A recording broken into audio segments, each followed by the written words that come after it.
ام المومنین حضرت زینب بنت جہش نبی کریم صلی اللہ علیہ وآلہ وسلم کی 7ویں زوجہ محترمہ تھی۔ آپ کا نام براہ تھا، والد کا نام جہش اور والدہ کا نام امیمہ بنت ابو طالب تھا، یعنی آپ کی والدہ حضرت ابو طالب کی بیٹی تھی۔ اس طرح آپ نبی کریم صلی اللہ علیہ وآلہ وسلم کی پھپھو کی بیٹی تھی۔ آپ کا نام نبی کریم صلی اللہ علیہ وآلہ وسلم نے براہ سے تبدیل کر کے زینب رکھا۔ اس وقت عرب میں رواج تھا کہ آزاد کردہ غلام سے نکاح کرنا شرم کا مقام سمجھا جاتا تھا۔ جب نبی کریم صلی اللہ علیہ وآلہ وسلم نے اپنے آزاد کردہ غلام زید بن حارث سے نکاح کا پیغام حضرت زینب کے لیے بھجوایا تو آپ نے اور آپ کے بھائی نے انکار کر دیا، کیونکہ آپ قریش کے اعلیٰ خاندان سے تعلق رکھتی تھی اور نبی کریم صلی اللہ علیہ وآلہ وسلم کی پھوپھی کی بیٹی تھی۔ اس انکار پر اللہ تعالیٰ نے قرآن پاک کی آیات نازل کی، جس کا ترجمہ یہ ہے کہ کسی مومن مرد اور مومن عورت کو یہ حق نہیں ہے کہ جب اللہ اور اس کا رسول کسی معاملے کا فیصلہ کر دیں تو ان کے لیے اپنے معاملے میں کوئی اختیار باقی رہ جائے، اور جو اللہ تعالیٰ اور اس کے رسول کی نافرمانی کرے وہ بڑی واضح گمراہی میں جا پڑا۔ ان آیات کے نازل ہونے کے بعد آپ دونوں راضی ہو گئے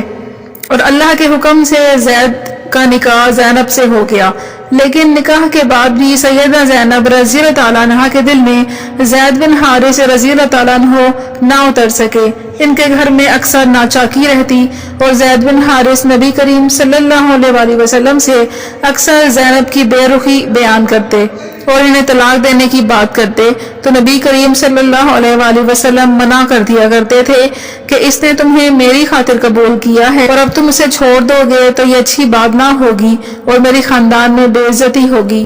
لیکن پھر بھی یہ مسئلہ ختم نہ ہو سکا تو زید بن حارث رضی اللہ تعالیٰ عنہ نے ایک دن سیدہ زینب کو طلاق دے دی، اور طلاق کے بعد نبی کریم صلی اللہ علیہ وآلہ وسلم نے سوچا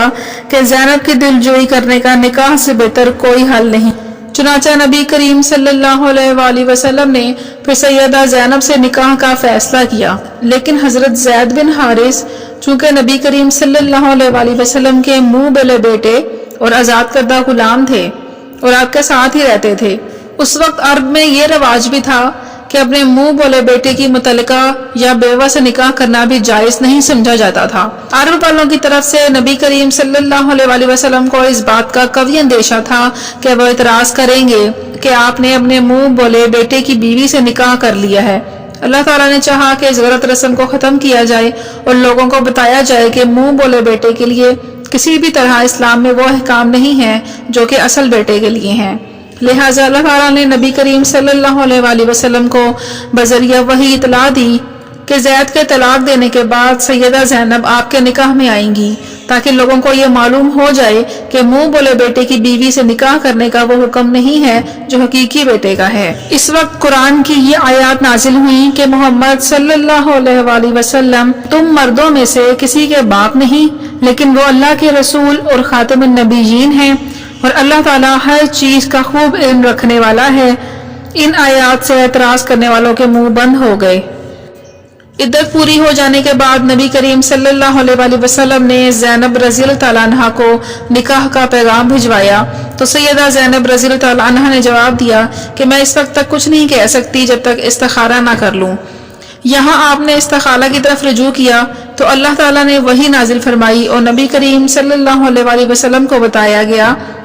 کہ ہم نے یہ نکاح آسمان پر کر دیا ہے۔ اس طرح نکاح کی خبر سیدہ زینب کو نبی کریم صلی اللہ علیہ وآلہ وسلم نے بھجوائی تو سیدہ نے اسی وقت سجدے میں گر کر اللہ کا شکر ادا کیا۔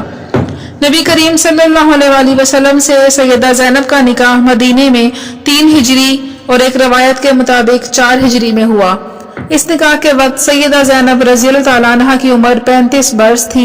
نکاح کے بعد نبی کریم صلی اللہ علیہ وآلہ وسلم نے شاندار ولیمے کا اہتمام کیا، بکری ذبح کی، لوگوں کو دعوت ولیمہ دی اور پیٹ بھر کر لوگوں کو گوشت اور روٹی کھلائی۔ ایسا ولیمہ نبی کریم صلی اللہ علیہ وسلم کی کسی بھی زوجہ کا نہیں ہوا تھا۔ اس ولیمہ کے بعد کھانے سے فارغ ہو کر بھی لوگ دیر تک یہیں بیٹھے رہے اور اپنے اپنے گھروں کو واپس نہ گئے تو اللہ تعالیٰ نے اس کے بعد آیات حجاب نازل کی اور نبی کریم صلی اللہ علیہ وسلم نے گھر کے دروازے پر پردہ لٹکا دیا اور لوگوں کی دوسروں کے گھروں میں بلا اجازت جانے پر ممانعت ہو گئی۔ اس نکاح کی بہت سی خصوصیات تھیں، جیسے لے پالک حقیقی بیٹے کا درجہ رکھتا ہے، مٹ گئی۔ پردے کا حکم نازل کیا گیا،